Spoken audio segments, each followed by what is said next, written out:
প্রকাশ্যে কোপানোর ঘটনায় জড়িত চক্রের সন্ধান পেয়েছে পুলিশ। গ্রেপ্তার করা হয়েছে হোতা ও কিশোর গ্যাং গ্রুপের প্রধান সাইফ সহ ৫ জনকে। উদ্ধার করা হয়েছে ঘটনায় ব্যবহৃত ২টি রামদা। আফসানা নীলা রিপোর্ট। উত্তরায় পথচারী দম্পতির ওপর হামলার চাঞ্চল্যকর ঘটনায় জড়িত পুরো চক্র শনাক্ত ও গ্রেফতার করেছে ডিএমপি।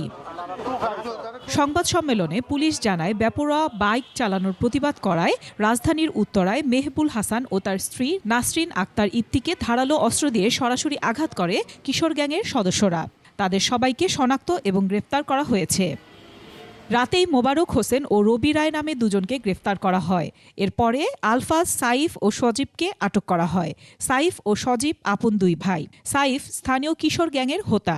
আটককৃত আসামিদের তথ্য মতেই আমরা পরের দিন আলফাজ ওরফে শিশির নামে একজনকে আব্দুল্লাপুর থেকে গ্রেফতার করি এবং পরবর্তীতে তার দেওয়া তথ্য মতে আমরা সজীব এবং সাইফ এই দুজনকে আমরা পরবর্তীতে টঙ্গী এবং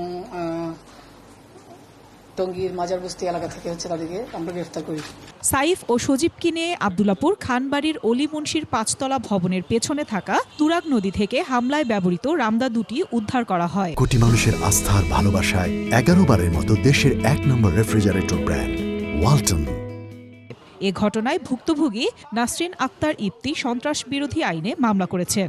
আসামিদের সঙ্গে থাকা যে দুটো রামদা আমরা দেখতে পাই সেগুলো উদ্ধার করা হয় এবং তাদের ব্যবহৃত 3টা মোটরসাইকেলের মধ্যে 2টি মোটরসাইকেল আমরা উদ্ধার করতে সক্ষম হই।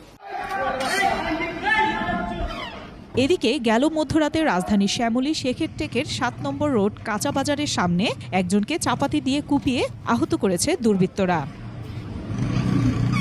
আফসানা নীলা, 21 টেলিভিশন, ঢাকা।